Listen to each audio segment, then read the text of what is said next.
அல்லேலூயா. 2ஆம் அதிகாரம் ஆதியாகமத்தின் புஸ்தகம் 15வது வசனம். தேவனாகிய கர்த்தர் மனுஷனை ஏதேன் தோட்டத்துக்கு அழைத்து கொண்டு வந்து அதை பண்படுத்தவும் காக்கவும் வைத்தார் அப்படின்ட்டு. இதெல்லாம் நாம் பெரும்பாலும் நல்ல வாசித்த ஒரு வசனம் தான். இதுல இருந்து ஒரு சில காரியங்களை மாத்திரம் நாம் கொஞ்சம் தியானிக்க போகிறோம். என்ன அப்படின்னா, நம்ம எல்லாருக்கும் தெரிந்திருக்கிறபடி இந்த ஏதேன் தான் நமக்கான முதலாவது ஆண்டவர் உண்டாக்கின இடம். அங்கேதான் முதல் குடும்பம், அங்கேதான் முதல் கணவன், முதல் மனைவி, முதல் ஃபேமிலி உருவாக்கப்படுகிறது.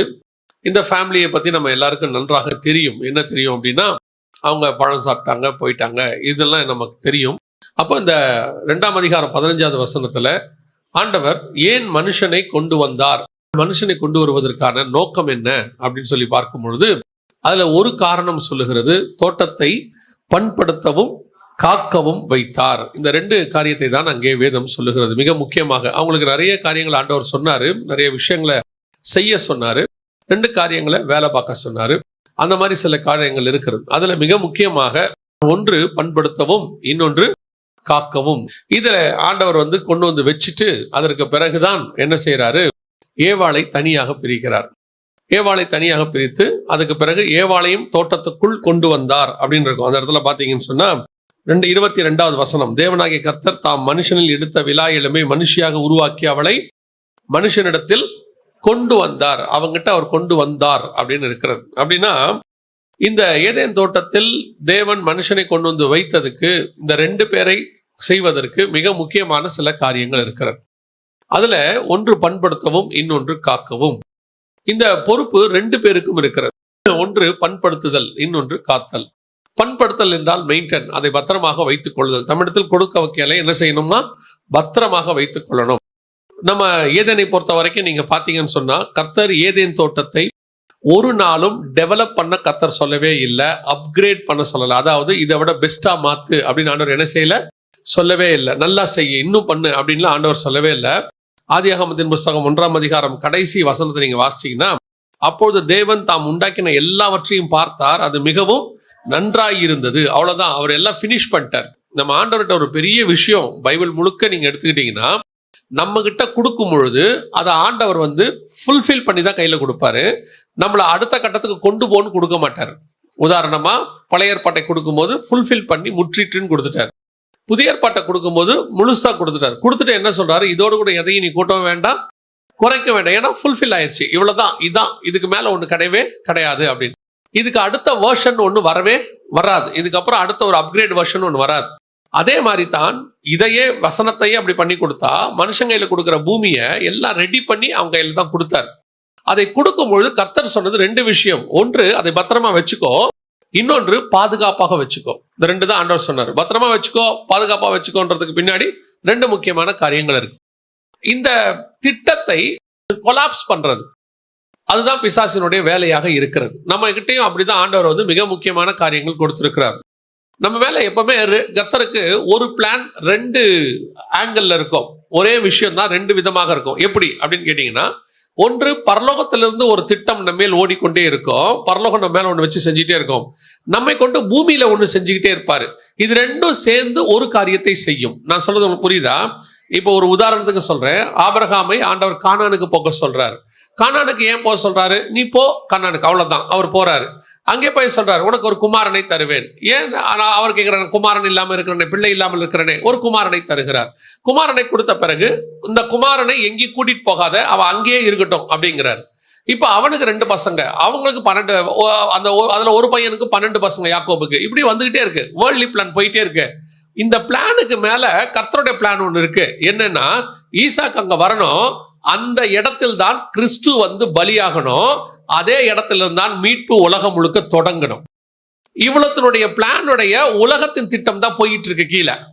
இந்த திட்டத்தை ஆபிரகாம் புரிந்து கொண்டால் அந்த பரலோகத்தின் திட்டத்தோட சேர்ந்து நம்ம ஓட முடியும்.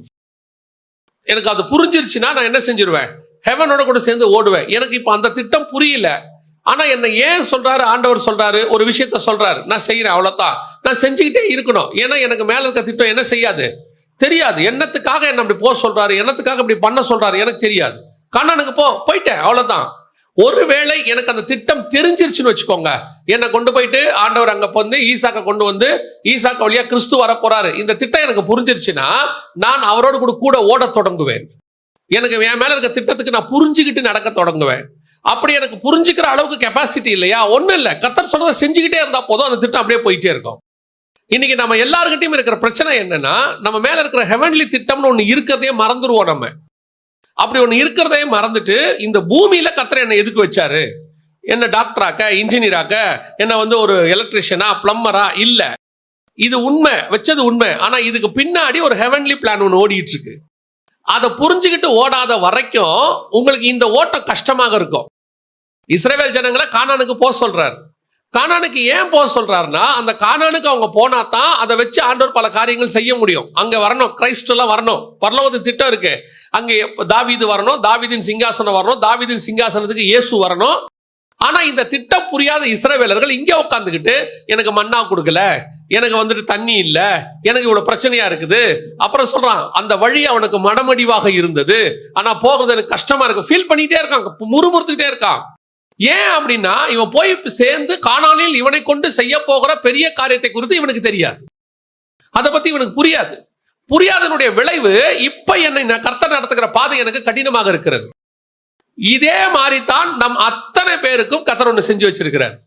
இங்க யாருமே, நான் எப்பவும் சொல்வேன், 100% சொல்வேன், சபைக்குள்ளே நீங்கள் யாரும், கிறிஸ்துவுக்குள்ளே நீங்கள் யாரும் ஆக்சிடென்டாக வரவே இல்லை.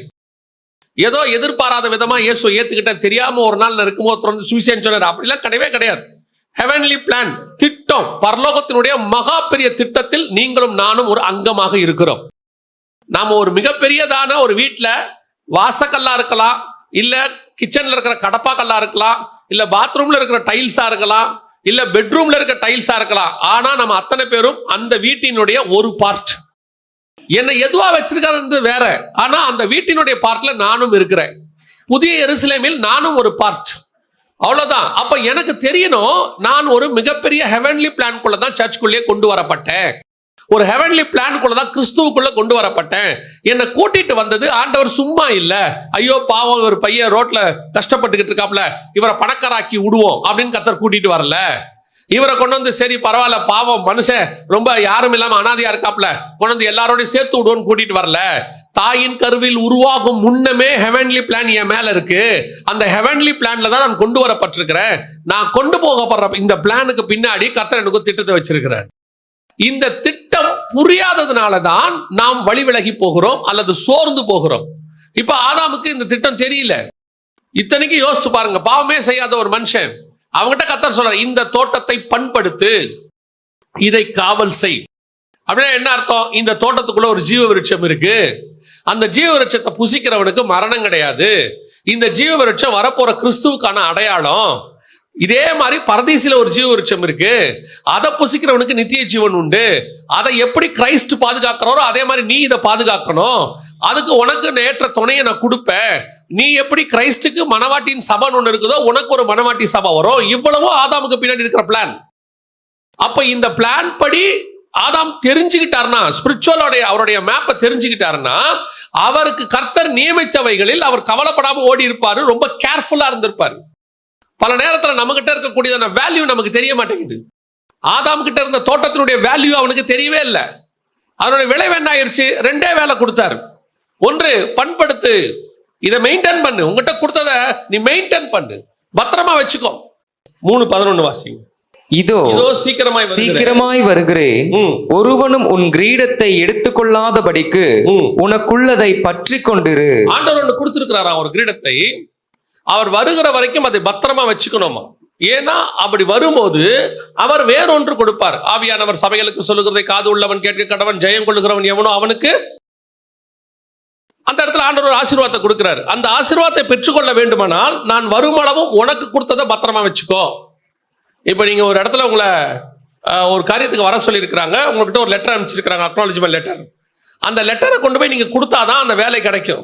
அப்ப அந்த வேலை கிடைக்கிற வரைக்கும் அந்த லெட்டரை நீங்க என்ன பண்ணணும்? பத்திரமா வச்சுக்கணும்.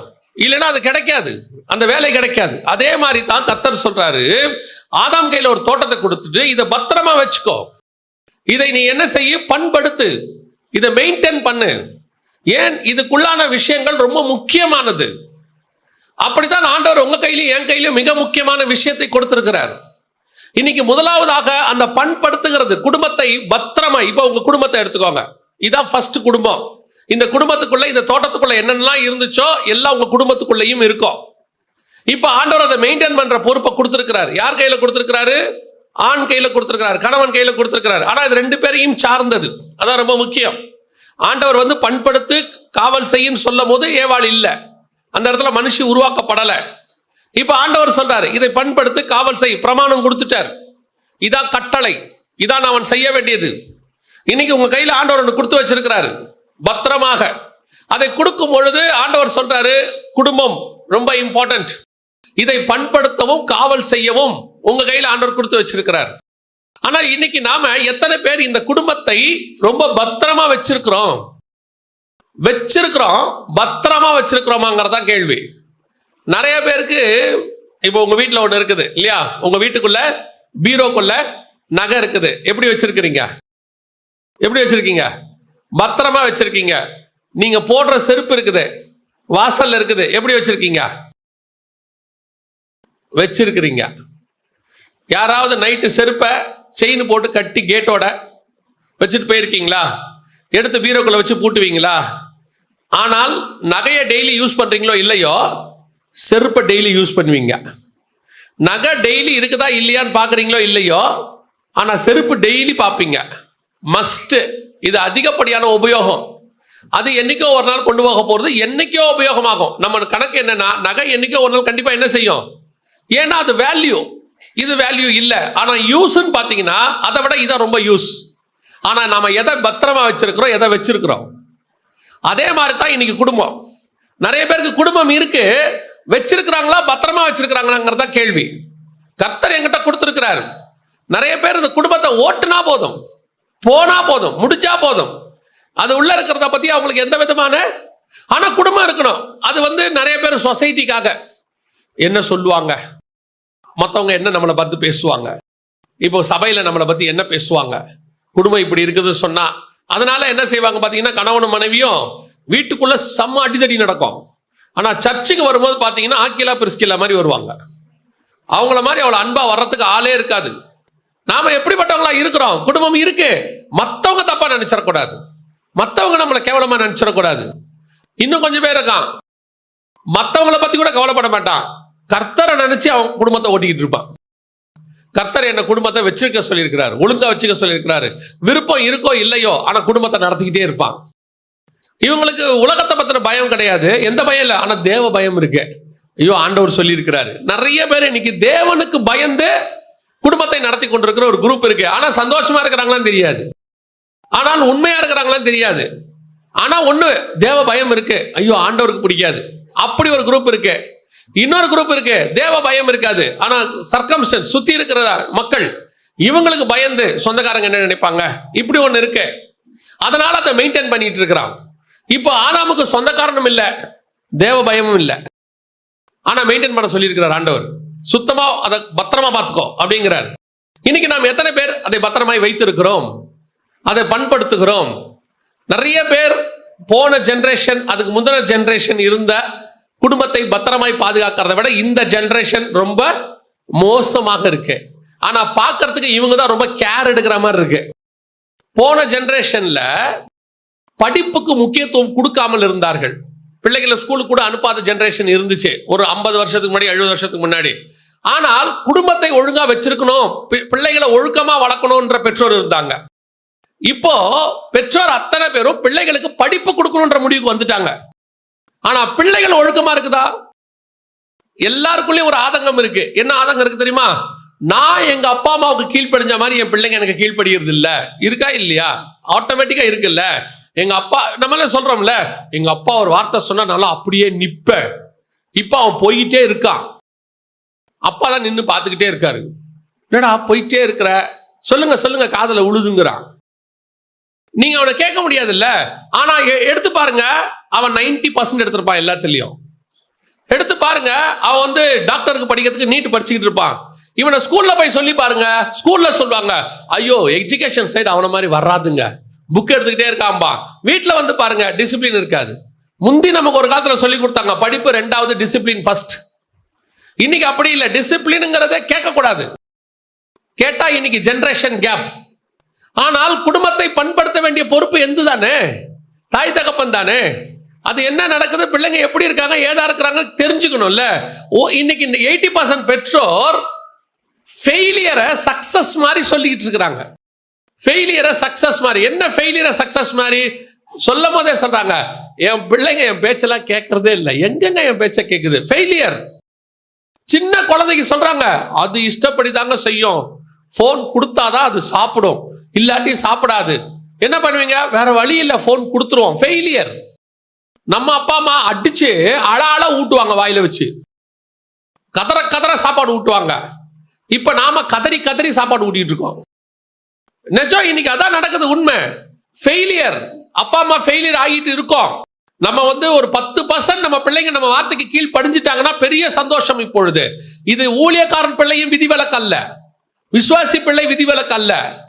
சில நேரங்கள்ல ஆச்சரியம் என்னன்னா, புறஜாதியார் பசங்க கீழ்படுகிற அளவுக்கு கூட ஆவிக்குரிய பிள்ளைகள் கீழ்படுகிறது இல்லை. அதுதான் ஆச்சரியம். இன்னைக்கு குடும்பத்துல பண்படுத்த முடியல. உண்மை அதுதான். பண்படுத்த முடியல, மெயின்டைன் பண்ண. தப்புன்னு தெரியுது. எத்தனை பேரால சவுண்டா சொல்ல முடியுது? ஒரு பிள்ளைங்க தப்பு செய்யறாங்க, ஏன் மனைவி தப்பு செய்யறாங்க, கணவர் தப்பு செய்யறாரு, எத்தனை பேரால் அதை சவுண்டா சொல்ல முடியுது? இன்னைக்கு நம்ம தாய் தகப்பனால சொல்ல முடிஞ்சுதா? நம்மளால இன்னைக்கு சொல்ல முடியல.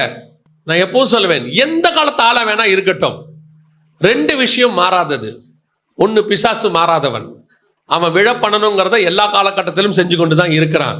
இன்னொன்று, கர்த்தர் மாறாதவர், அவர் நம்மை மீட்க வேண்டும் என்பதை எப்பொழுதும் செய்து கொண்டே இருக்கிறார். இந்த 2ம் மாறாதது. எந்த காலம் வேணா, எத்தனை ஜெனரேஷன் வேணா வரட்டும். ஒரு சில, நான் என் பிள்ளைங்கிட்ட சொன்னேன், எல்லாம் வேணான்னு கர்த்தர் சொல்லல, ஒண்ணு வேணான்னு தான் சொல்றாரு. நம்ம பிரச்சனை என்னன்னா, எல்லாம் ஓகேன்னு சொன்னாரு, அது மேல கண்ணு போகாது. ஒண்ணு வேணான்னா பாருங்க, அது மேலதான் கண்ணு போகும். பண்படுத்த முடியல குடும்பத்தை. பல இடங்கள்ல எந்த ஒரு விஷயத்த சொன்னாலும் உடனடியாக ரிஜெக்ஷன். அப்ப பண்படுத்துகிற சபையும் இன்னைக்கு ரிஜெக்ட் பண்ணப்படுது, பண்படுத்துகிற பெற்றோரும் ரிஜெக்ட் பண்ணப்படுகிறார்கள். எதுவும் சொல்ல முடியல இன்னைக்கு. அதான் நிலைமை. திருப்பி விசுவாசிகளுக்கு சொல்றேன், உங்களுக்கு சரி, பைபிள்ல சரின்னு சொல்றத சபையிலையும் சரி, வீட்டிலையும் சரி, தைரியமாய் சொல்லுங்கள். ஒருத்தர் வந்து என்ன கேட்டாங்க, அவங்க குடும்பத்துல வந்து கணவன் வீட்டில் வந்து அந்த பிள்ளைய வந்து டிவோர்ஸ் பண்ணணும்னு முடிவு பண்ணிட்டாங்க. இந்த பிள்ளை சொல்லிருச்சு, பண்ணவே மாட்டேன் அப்படின்றுச்சு. கடைசியா பெரிய பிரச்சனையாகி கடைசியா என்ன சொல்லிட்டாங்க, நாங்க ஒன்றும் கேட்கல, கையெழுத்து மட்டும் போட்டு கொடுத்துருங்க அப்படின்னாங்க.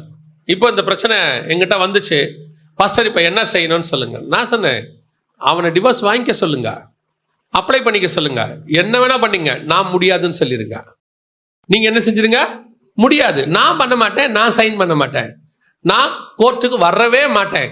அவன் அப்ளை பண்ணிக்கிட்டோம், அவன் என்ன வேணா பண்ணிக்கிட்டோம். ஏன்? அவனுக்கு நான் நல்லவனா இருக்க முடியாது, எல்லாருக்கும் நல்லவனா இருக்க முடியாது. ஆனா இந்த விஷயத்துல நான் கர்த்தருக்கு நல்லவனா நின்றுவேன். நான் அப்ளை பண்ணலாண்டவரே, எனக்கு இஷ்டம் இல்லை, எனக்கு கிடையாது. பிச்சுக்கிட்டு போறவன் போட்டோம், 1 Corinthians 7 போறவன் போட்டோம், அதை பத்தி எனக்கு கிடையாது. ஆனால் நான் கர்த்தருக்கு முன்பாகவாது உண்மையாக நின்று கொள்ள வேண்டும். எல்லாருக்கும் முன்னாடி நல்லவனா நிக்க முடியுதோ இல்லையோ, அதைத்தான் சொல்றேன். பெற்றோருக்கும் நீங்கள் சொல்ல வேண்டியதை சொல்லிடுங்க.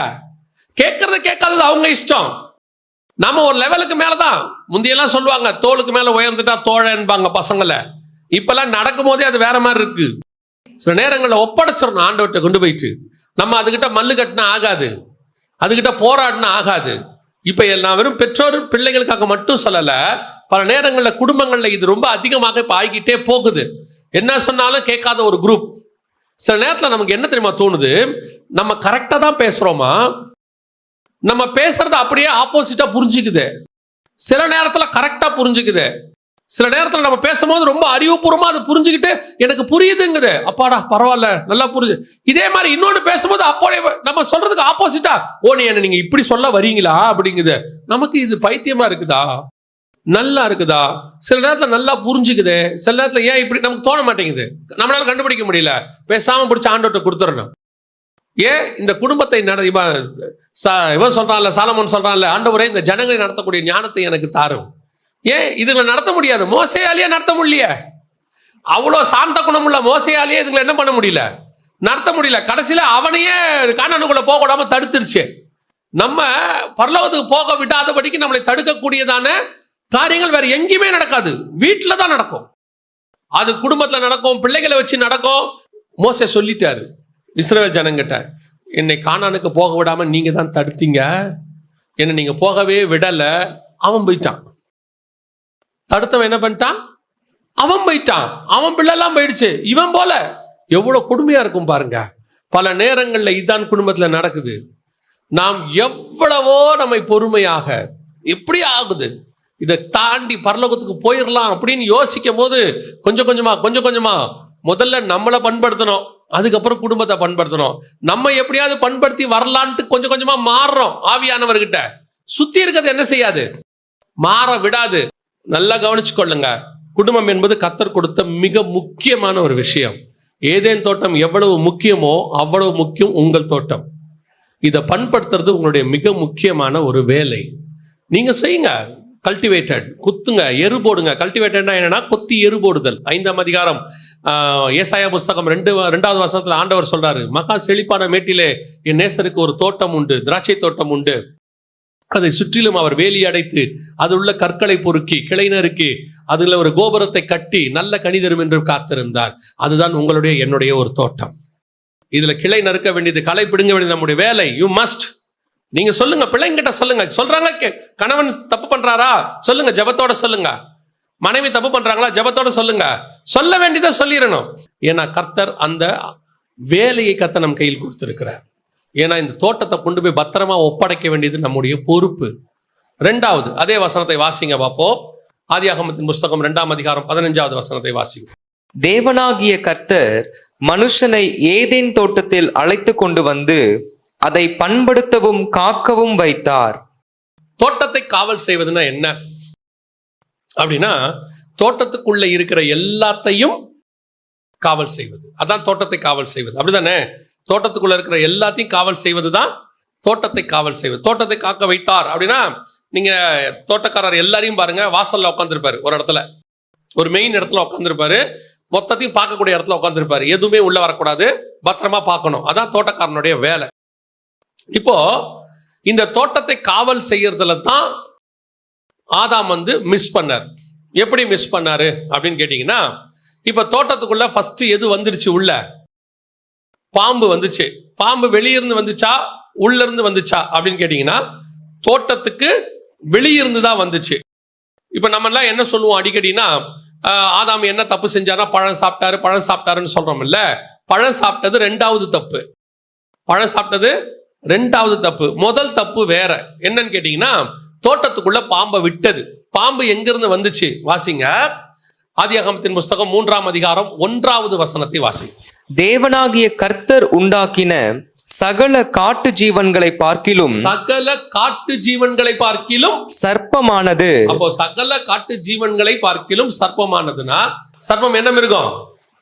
காட்டு மிருகம். இப்ப தோட்டத்துக்கு வெளியே இருக்கிறதா காடு. காடு எங்க இருக்கும்? எப்பவுமே ஊருக்கு வெளியே இருக்கும். தோட்டத்துக்கு வெளியே இருக்கிறதுக்கு பேர் தான் காடு. இப்ப ஆதாமு கொடுத்த வேலையில ஒண்ணு தோட்டத்தை காவல் செய்வது. இப்போ தோட்டத்தை காவல் செய்யறதுல இவர் பண்ண மிஸ்டேக் என்னன்னா, வெளியிருந்து வந்த பாம்பை உள்ள விட்டுட்டாரு. வெளியிருந்து வந்த பாம்பை உள்ள விட்டுட்டாரு. இப்போ உள்ள வந்த பாம்பு பேசுச்சு, ஏவாளை வஞ்சித்தது. அதுக்கப்புறம் பழத்தையும் சாப்பிட சொல்லுச்சு. இதெல்லாம் செகண்டரி. பிரைமரி என்னன்னு கேட்டீங்கன்னா, வெளியிருந்த பாம்பை உள்ள விட்டது. தோட்டத்தை காவல் செய்ய அவர் எங்க மிஸ்டேக் ஆகி போச்சு அப்படின்னா, வெளியிருந்து எதையும் உள்ளே வராம பாதுகாக்க வேண்டியதுதான் என்ன வேலை? தோட்டத்தை காவல் செய்யற வேலை. ஆனா நடந்தது என்னன்னா, இவர் வெளியிருந்து ஒரு ஆளை உள்ள விட்டுட்டார் ஃபர்ஸ்ட். நிறைய பேர் இப்போ பவுலே இதை தெளிவாக எழுதுறார்.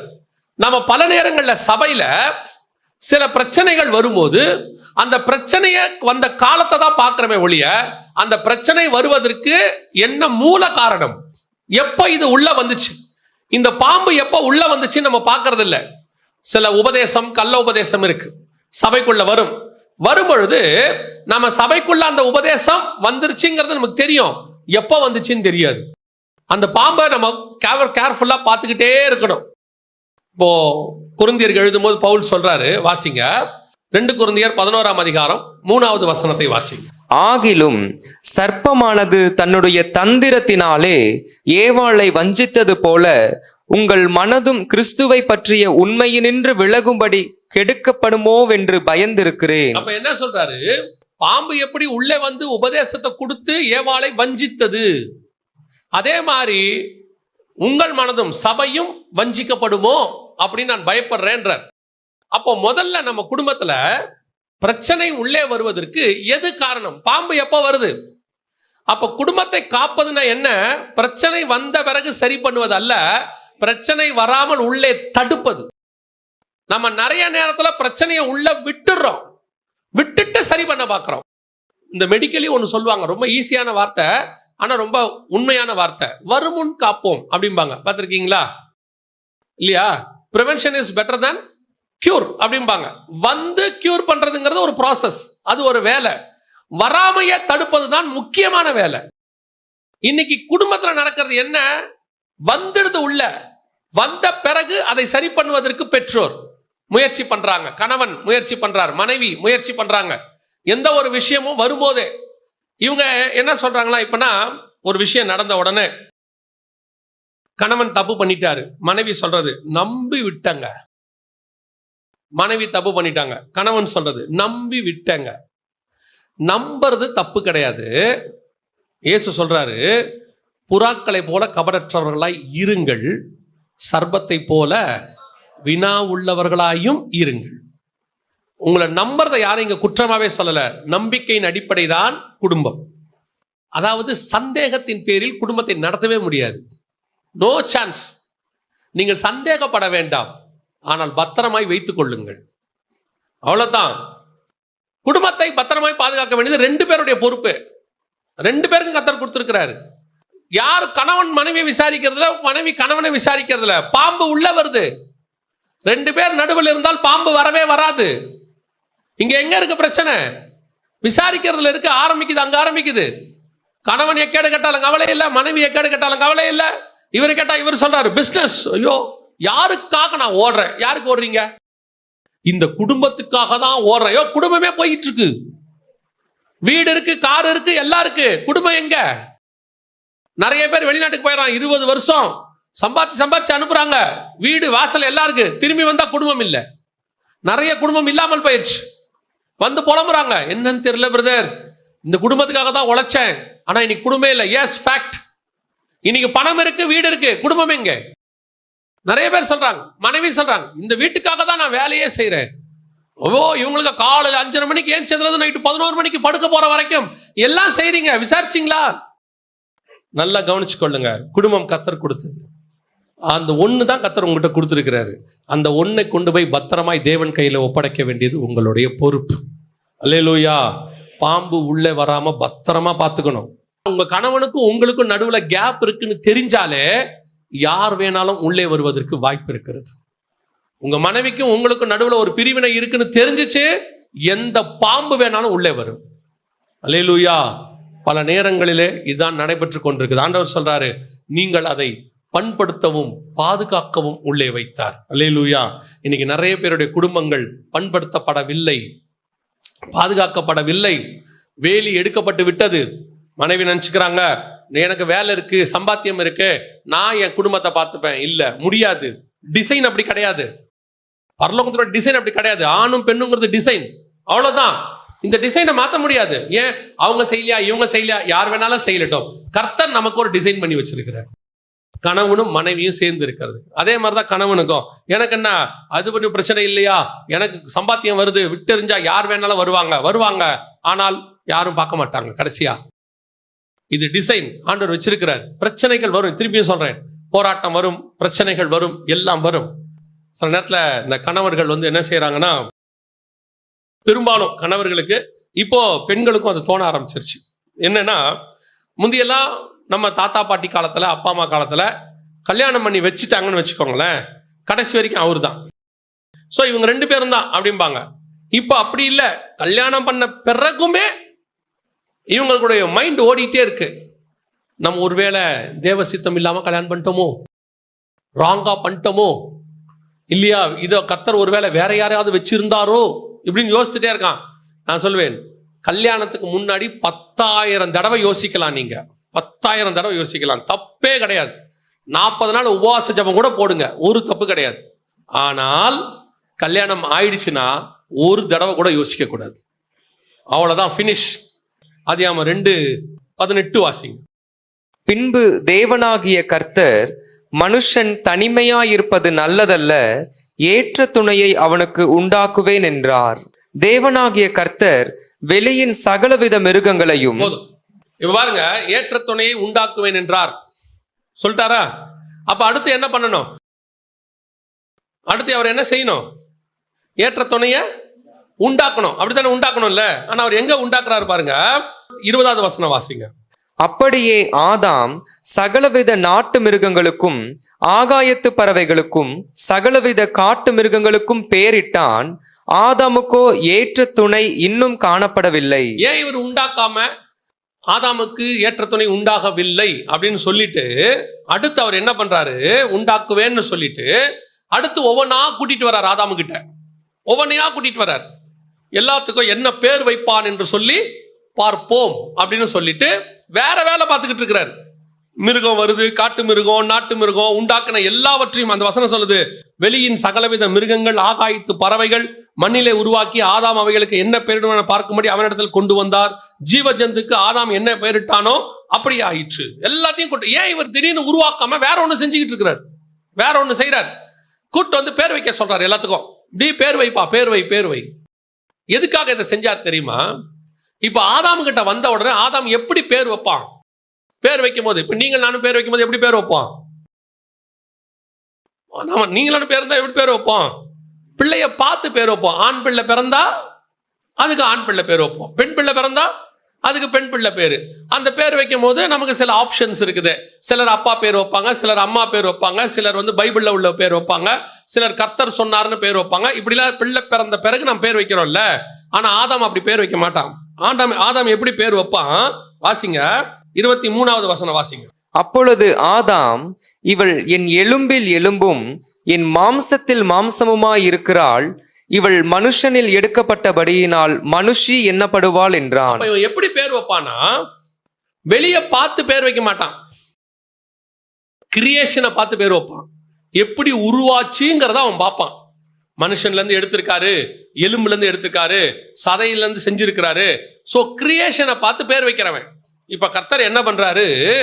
அவனுக்கு ஏற்ற துணையை உண்டாக்குவேன்னு சொல்லிட்டு அத்தனை கிரியேஷனையும் கொண்டாடுறாரு, எல்லாத்தையும் கொண்டு வராரு, எல்லாத்தையும் பார்க்கறான். எந்த கிரியேஷனும் ஏவாளை போல் இல்லை. இவனுக்கு ஏத்த மாதிரி கிரியேஷன் ஒண்ணு கூட இல்ல. அதை யார் கண்டுபிடிக்கணும்? ஆதாம் கண்டுபிடிக்கணும். பார்க்கறான் எல்லா கிரியேஷனையும். ஆடை பார்க்கறான், மாடை பார்க்கறான், மனுஷிய பார்க்கறான், எல்லாத்தையும், ஆடு மாடு மிருகம் எல்லாத்தையும் பார்க்கறான். கிரியேஷனை பார்க்கறான், இது எப்படி உருவாச்சு அப்படின்னு பார்க்கறான். அப்படியே பார்த்து பார்த்து பார்த்து பேர் வச்சுட்டு இப்ப எல்லாத்துக்கும் வச்சு முடிச்சாச்சு. இப்ப கர்த்தர் ஏவாளை உண்டாக்குறதுக்கு முன்னாடி, மனுஷிய உண்டாக்குறதுக்கு முன்னாடி ஆதாமுக்கு ஒண்ணு தெரியணும். கர்த்தர் இதுவரைக்கும் உண்டாக்குன எதுவுமே எனக்கு ஏற்றது இல்ல, இது எதுவுமே எனக்கு ஏற்றது இல்லைன்னு அவனுக்கு தெரியணும். இப்போ ஒண்ணு கொண்டாடுறாரு செஞ்சு, இத பார்க்கறான். என் எலும்பில் எலும்பும் என் மாம்சத்தில் மாம்சம், இவள் மனுஷி என்று பெயரிடப்படுவாள். அதோட அர்த்தம் என்ன? கல்யாணத்துக்கு முன்னாடி வரைக்கும் நீங்க எதை வேணாலும் பாக்குறீங்க. அவர் கொண்டாந்தாரு, இவர் கொண்டாந்தாரு, அவர் ஒருத்தர் சொன்னாரு, சர்ச்சில் உள்ளவர் சொன்னாரு, எங்க சொந்தக்காரர் சொன்னாரு, எத்தனை கொண்டாடுறாங்க, எல்லாத்தையும் கொண்டாடுறாங்க, நீங்க பாக்குறீங்க. ஆனா கடைசியா ஒண்ணு கல்யாணம் பண்றீங்கல்ல, அதுதான் கர்த்தர் கொண்டு வந்தது. பண்றதுக்கு முன்னாடி எவ்வளவு வேணா பாத்துருங்க, பண்ணிட்டீங்களா? அவரோட அர்த்தம் என்ன? இதை கர்த்தர் எனக்கு ஏற்ற துணையாக கொடுத்திருக்கிறார், அவ்வளவுதான். இது எனக்கு கர்த்தர் கொடுத்தது. நிறைய பேருக்கு ஸ்பிரிச்சுவலா இல்லாதவனு கூட பரவாயில்ல. இந்த ஸ்பிரிச்சுவலா இல்லாதவன், இந்த லவ் பண்ணி எல்லாம் கல்யாணம் பண்றான்ல, அவன்லாம் கூட பண்ணிட்டு கடைசி வரைக்கும் அதோடய இருந்துடுறான். அவன் நினைச்சுக்கிறான் இதான் நமக்கு கொடுத்தது, நம்ம தான் தேடி கண்டுபிடிச்சோம், நம்ம தான் கூட்டிட்டு வந்தோம், நம்ம அப்பா அம்மா பார்த்து வச்சாங்க. நான் ஸ்பிரிச்சுவல் பர்சன். இந்த ஸ்பிரிச்சுவல் இருக்காமல, பண்ண பிறகு இவனுக்கு ஒரு டவுட் வருது. என்ன வருது தெரியுமா? ஒருவேளை தேவ சுத்தம் இல்லையோ? அவனுக்கு தேவ சுத்தமே தெரியாது. நான் பிலீவருக்கு, இவருக்கு தேவ சுத்தம் ஒண்ணு தெரியுது இல்ல, ராங்கா வேலை செய்யுது. திருமணம் ஆகிறதுக்கு முன்னாடி வரைக்கும் நீங்க வேணா யோசிச்சுக்கலாம், ஜெபம் பண்ணிக்கலாம். நீங்க கிதியோன் மாதிரி, ஆண்டவரே பனி வெளியே பெய்யட்டும், தோல் மேல் பெய்ய வேண்டாம். ஆண்டவரே, தோல் மேல பெய்யட்டும், வேற எங்கேயும் பெய்ய வேண்டாம். ஆண்டவரே, வெளியே கூட பெய்ய வேண்டாம், உள்ளே பெய்யட்டும், ஏன் மேல பெய்யட்டும். எவ்வளவு வேணா கேட்டுக்கோங்க, அது உங்க இஷ்டம். ஆச்சா, வேலை முடிஞ்சு. இதுக்கப்புறம் வேற பேச்சே கிடையாது, யோசிக்கிறதுக்கே இடம் இல்லை, அவ்வளவுதான். கர்த்தர் ஒரு தடவை முடிச்சாச்சுன்னா முடிஞ்சிச்சு. சரி, தேவசித்தம் இல்லாம பண்ணிட்டேன், என்ன பண்ணணும்? பண்ணிட்டல்ல, நீ கடைசி வரைக்கும் காத்துரு, அதை சரி பண்ணி கொடுக்க கர்த்தர் வல்லமை உள்ளவராக இருக்கிறார். நம்ம ஒருவேளை நீங்க தேவசித்தாமே பண்ணிட்டீங்கன்னே வச்சுக்கோங்க, நான் எல்லாமே 100% தேவசித்தோட பண்ணாங்கன்னு சொல்லல, பண்ணிட்டீங்கன்னு வச்சுக்கோங்க, டோன்ட் வரி, அதை சரி பண்ணி கொடுக்க கர்த்தர் வல்லமை உள்ளவராக இருக்கிறார். பிச்சுக்கிட்டு போகணும்னு மட்டும் நினைக்கவே கூடாது, அவ்வளவுதான். மேபி ஆண்டவர் 1-2 காரணங்கள் இதுல சொல்லி இருக்கிறார், பைபிள்ல சொல்லி இருக்கிறார். அந்த காரண முகாந்தரத்தினால் ஒழிய மிச்ச எந்த ஒரு காரியத்துக்கும் போகணும்னு செய்ய என்ன செய்யக்கூடாது, யோசிக்கவே கூடாது. இல்லைண்ணே, இது எனக்கு ஏத்த மாதிரி இல்ல, மினிஸ்ட்ரிக்கு ஒத்து வரல. சிலர்லாம் மினிஸ்ட்ரி பண்ணும்போது சொல்றான், இல்லைண்ணே அவசரப்பட்ட இன்னைக்கு பண்ணிட்டோம், இன்னைக்கு அந்த மினிஸ்ட்ரிக்கு அது ஒத்தே வரமாட்டேங்குது. ஒத்து வராது, ஒத்து வராது.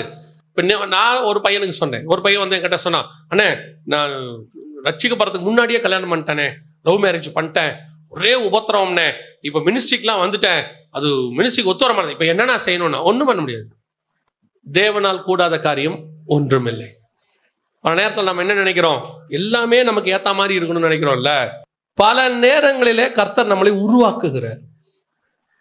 நமக்கு ஆண்டவர் சிலதை கொடுத்தாருன்னா, அந்த ஏற்ற துணைன்னு இருக்குல்ல, நான் எப்பவும் சொல்லுவேன், நான் சொல்லிட்டு முடிக்கிறேன், கவனிங்க.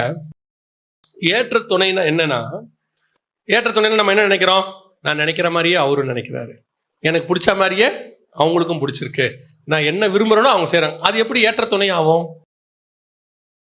இதுதான் நானும் நினைச்சிட்டு இருந்தேன். அப்ப ஆண்டவர் சொன்னாரு, இது ஏற்ற துணை ஆகாது. ஏன்னா கணவன் வந்து மண்ணு, மனைவி எலும்பு, மேடே ரா மெட்டீரியல் வேற, ரா மெட்டீரியல் 2 பேர் ப்ரிப்பரேஷனே ரா மெட்டீரியல் வேற. இவரு ஆண்களுடைய உடல் அமைப்பு வேறு, பெண்களுடைய உடல் அமைப்பு வேறு, மைண்ட் செட் வேறு, ஆண்கள் மைண்ட் செட் வேறு, பெண்கள் மைண்ட் செட் வேறு, எல்லாமே வெவ்வேறு, 100% வெவ்வேறு. அப்ப ஏற்ற துணைனா என்ன? ரெண்டும் வெவ்வேறு இருக்கு, ரெண்டும் ஏற்ற துணைனா என்ன? இப்போ கப்புக்கு ஏற்ற துணை என்னது? சாசர்.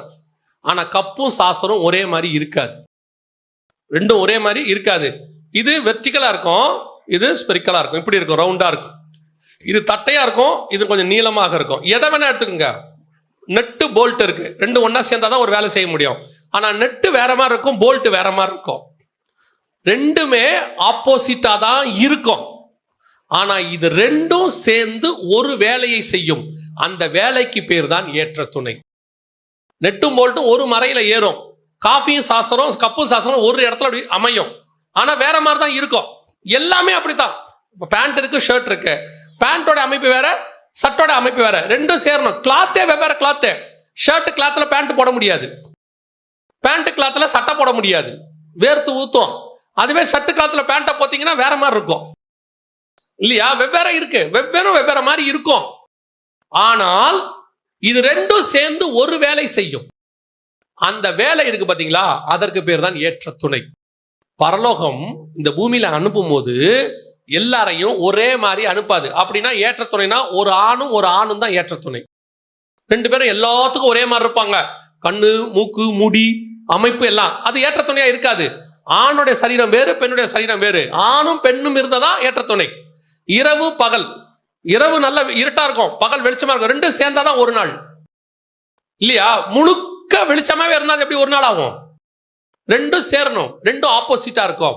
அப்ப ஆண்டவர் சொல்லி கொடுத்தாரு, நீ உனக்கு ஏத்த மாதிரி அந்த அம்மாவை மாத்த நினைக்கிற, அந்த அம்மா அவருக்கு ஏத்த மாதிரி உண்ட மாத்த நினைக்குது. 2 பேரும் வாழ்நாள் ஃபுல்லா இதுலயே வாழ்க்கையை ஓட்டி முடிச்சாச்சு.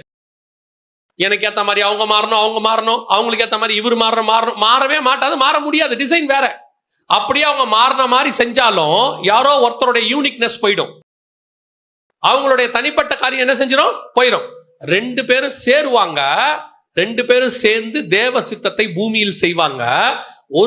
ஒரு ஆபிரகாமும் ஒரு சாராளும் சேர்ந்து ஒரு ஈசாக்கை கொண்டு வருவார்கள். அதுதான் தேவ சித்தம். அந்த வேலைக்கு தான் கர்த்தர் நம்மளை இணைச்சிருக்கிறார். இப்போ ஆதாம் பண்படுத்த பாதுகாக்க இருக்குல்ல, அவனை பொறுத்த வரைக்கும் தோட்டம் என்பது வெறும் மரம் செடி கொடியை மட்டும் பாதுகாப்பதல்ல, அவன் பாதுகாக்க வேண்டியது ஏவாளையும் சேர்த்து. ஏவாளும் எங்க தான் இருக்கிறாங்க? தோட்டத்துக்குள்ளதான் இருக்காங்க. பாம்பு பழத்துக்கிட்ட பேசல, பாம்பு ஏவாள்கிட்ட தான் பேசிச்சு. இவன் எதை தடுத்துருக்கணும் தெரியுமா? ஏவாள்கிட்ட பேச விடாம தடுத்துருக்கணும். இன்னைக்கு பல நேரத்துல நாம குடும்பத்தை பார்க்கிறோம்னு சொல்றோமே, குடும்பத்துல நல்ல வீடு வாங்கணும், லேண்ட் வாங்கணும், பொருள் வாங்கணும், நகை சேர்க்கணும், பிள்ளைய படிக்க வைக்கணும், பிள்ளைங்கள் எதிர்காலம் எல்லாம் பார்க்கிறோமே, முதல்ல ஏவாளை பார்க்கணும், ஆதாம பார்க்கணும். இந்த ரெண்டும் கரெக்டா இருந்தாதான், ஏற்ற துணையா இருந்தாதான் தோட்டம் பத்திரமாய் பாதுகாக்கப்படும். இதுல ஒருத்தர் பாம்பு கிட்ட பேசினாலும் தோட்டம் போயிடும். இன்னைக்கு நம்ம ஏவாளுக்கு நமக்கே ஏற்ற துணை இல்லைன்னு நினைச்சிட்டோம். இது செட் ஆகாது, இது சரி வராது, இது வாழ்க்கைக்கு ஒத்து போகாது, இது எனக்கு இதுக்கு ஒத்து வராது அப்படின்னு இந்த கான்வர்சேஷனே 30 வருஷம் ஆயிடுச்சு. இந்த கான்வர்சேஷன்லயே 35 வருஷம் போயிடுச்சு. ஒரு 52-60 வயசு ரிட்டையர் ஆன பிறகு தாத்தா பாட்டி கிட்ட உட்காந்து பேரங்க பேசும்போது, தாத்தா பாட்டி பாருங்க உண்மையெல்லாம் பேசுவாங்க. எப்படியோப்பா வாழ்க்கை அப்படி ஓடிருச்சு அப்படிம்பாங்க. சந்தோஷமா போச்சுன்னு சொல்ல மாட்டாங்க, ஓடிருச்சே. அப்படித்தான் இத்தனை வருஷம் வாழ்க்கை ஓடி இருக்குது. ஏன்னா இவங்க 2 பேரும் எதுல வாழ்க்கையை ஓட்டிட்டாங்க? இவருக்கு ஏத்த மாதிரி அவங்க, அவருக்கு ஏத்த மாதிரி இவங்க. பெரும்பாலும் ஆண்கள் தங்களுக்கு ஏத்த மாதிரி பெண்களை மாத்திடுவாங்க, மேல் டாமினேஷன் அப்படியே மாத்திடுவாங்க. ஒரு சில பெண்கள் தங்களுக்கு ஏத்த மாதிரி ஆண்களை மாத்திடுவாங்க. ஃபெமினிஸ்ட் என்ன பண்ணிடுவாங்கன்னு கேட்டீங்கன்னா, சொல்றாங்கல்ல, உங்க அப்பா வந்த பிறகு நான் எங்க அப்பா அம்மா வீட்டுக்கெல்லாம் போகவே இல்லை, உங்க அப்பா என்ன போகக்கூடாது சொல்லிட்டாரு அப்படின்னு அம்மா கம்ப்ளைண்ட் பண்ணோம். சில நேரத்துல வீட்டுல மாமியார் கம்மக்கூட, இவ வந்து என் பையனை கூட்டிட்டு போயிட்டா, அவனை அதுக்கப்புறம் பார்க்கவே இல்லை. இவங்க ஃபேமிலியா இன்னைக்கு எப்படி ஆகி போச்சுன்னு கேட்டீங்கன்னா, ஒண்ணு இவங்க பிச்சுட்டு போயிட்டாங்க, இல்லை இவங்க பிச்சுட்டு போயிட்டாங்க. இவங்க இந்த கான்வர்சேஷன்லயே மொத்த லைஃபும் ஓடிடுச்சு. இதுல இவங்க எங்க காடோடைய பர்பஸ், கர்த்தர் என்ன கொண்டு வந்தாரு, எதுக்கு எங்களை இணைச்சாரு, எங்க மூலமா என்ன செய்ய விரும்பினாரு, பரலோகத்தினுடைய திட்டம் என்னங்கிறதே தெரிஞ்சுக்காமே போயிடுச்சு. அதனுடைய விளைவு என்ன? ஆதாம் தோட்டத்தை விட்டு வெளியே போயிட்டான். கடைசி வரைக்கும் அவனை வச்சு எதுவும் செய்ய முடியல. அதுக்கப்புறம் ஆபிரகாமை கூட்டிட்டு வர வேண்டியிருக்கு. கூட்டிட்டு வந்து கானானுக்கு கொண்டு வந்து அவன வழியா செய்ய வேண்டியிருக்கு. ஆதாம் வழியா செய்ய வேண்டியது இப்ப யார் வழியா வந்திருக்குது? ஆபிரகாம் வழியாக இயேசு கிறிஸ்து வந்திருக்கிறார். அதனால்தான் மத்திய ஆரம்பிக்கும் போது ஆதாம்ல இருந்து ஆரம்பிக்காது, ஆபிரகாமின் குமாரனாகிய தாவீதின் குமாரனான இயேசு கிறிஸ்துவின் வம்ச வரலாறு. பிளான் போச்சு, தோட்டத்தை விட்டு போயாச்சு, குடும்பத்தை விட்டு போயாச்சு, கர்த்தர் வச்ச ஹெவன்லி பிளான் மொத்தம் போயிடுச்சு. இப்ப இங்க ஆபிரகாமுக்கு அது புரிஞ்சிடுச்சு. அதனாலதான் அவன் சொல்றான், தன் சரீரம் செத்ததையும் சாராளின் கர்ப்பம் செத்து போனதையும் அவன் எண்ணாதபடிக்கு கர்த்தர் எனக்கு ஒரு பிள்ளை தருவார் என்று காத்திருந்தான். வாக்கு தத்தத்தின் பிள்ளை பிறந்ததாக சொல்லப்படுது. ஒரு குடும்பத்துல கர்த்தர் ஸ்பிரிச்சுவலி நம்ம மேல என்ன பிளான் வச்சிருக்காருன்னு பார்க்கணும். அந்த அம்மா கிட்ட என்ன குறை இருக்கு, இவர்கிட்ட என்ன குறை இருக்கு, அந்த அம்மா என்ன தப்பு பண்ணுது, இவர் என்ன தப்பு பண்றாரு, இந்த அம்மாவை சந்தேகப்படுது, அந்த ஐயாவை சந்தேகப்படுறது, இப்படியே குடும்பத்தை 25 வருஷம் ஓட்டி முடிச்சாச்சு. இந்த அம்மா பின்னாடி அவரு, அந்த அம்மா பின்னாடி இவங்க, இப்படியே மாறி மாறி குற்றப்படுத்தி இவங்க செய்ய வேண்டிய காட்ஸ் பிளானையே செய்யல. உட்காந்து கல்யாணம் ஆன உடனே பேசணும், எதுக்கு நம்மளை இணைச்சிருக்கிறாரு. 2 பேரும் ஆப்போசிட்டா கூட இருப்பீங்க. நீங்க நான் வெஜிடேரியனா இருப்பீங்க, வந்திருக்கிறது பியூர் வெஜிடேரியனா இருக்கும். நீங்க படபடன்னு பேசுற ஆளா இருக்கும், அது வந்தது சுத்தமா பேசாததா இருக்கும். 1000 வார்த்தை பேசினாதான் ஒரு வார்த்தை பேசுவோம். சில ஆண்கள்லாம் பார்த்திருக்கீங்களா, மொத்தம் பேசி முடிச்ச பிறகு கடைசியா அப்படின்ட்டு இருந்துச்சு போவாப்ல. இந்த அம்மா நினைக்கும், இவ்வளோ பேசினதுக்கு இவ்வளோ தானான்னு. அது அவர் சுபாவம், அவ்வளோதான். சில சகோதரிமார்கள் என்ன கேள்வி கேட்டாலும் அப்படியே அமைதியா பார்த்துட்டே இருக்கும், ஒன்றும் தெரியாது. அதுக்கு நாம நினைச்சுக்கிறோம், சே ஒன்றும் தெரியாததை கல்யாணம் பண்ணி வச்சிட்டாங்க, உனக்கு அதுதான் நல்லது. சில நேரத்தில் அவங்களுக்கு தெரியாம இருக்கிறது நல்லது, உங்களுக்கு இருக்கிற குறை நல்லது, அவங்களுக்கு இருக்கிற குறை நல்லது. இதனோட சேர்ந்து குடும்பம் ஓடணும். ஒண்ணு மட்டும்தான் கான்சென்ட்ரேஷன்ல இருக்கணும், எங்களை கொண்டு கர்த்தர் ஏதோ செய்ய விரும்பி இருக்கிறார், எங்கள் மூலமாக ஏதோ கர்த்தர் இந்த பூமியில் செய்ய போகிறார், அதுக்காகத்தான் நாங்கள் இணைக்கப்பட்டோம். இந்த குறைய பார்க்கறதை நிறுத்திட்டு தோட்டத்தை பண்படுத்தவும் பாதுகாக்கவும் கர்த்தர் எங்களை வைத்தார். இந்த பிளான் எதுக்கு ஆண்டவர்? இந்த தோட்டம் எதுக்கு? இந்த ஜீவ விருட்சத்தை பாதுகாக்கணும். இந்த ஜீவ விருட்சத்துக்கு பின்னாடி இருக்கிற பிளான் என்ன? அதை ஒவ்வொன்றா ஆண்டவர்கிட்ட கேட்க கேட்க கர்த்தர் சொல்லி கொடுப்பார். அப்ப ஆதாமுக்கு தெரியும், இந்த ஆதாம் ஏவாள் வழியாகத்தான் ஒரு மிகப்பெரிய பிளான் இருக்கிறது.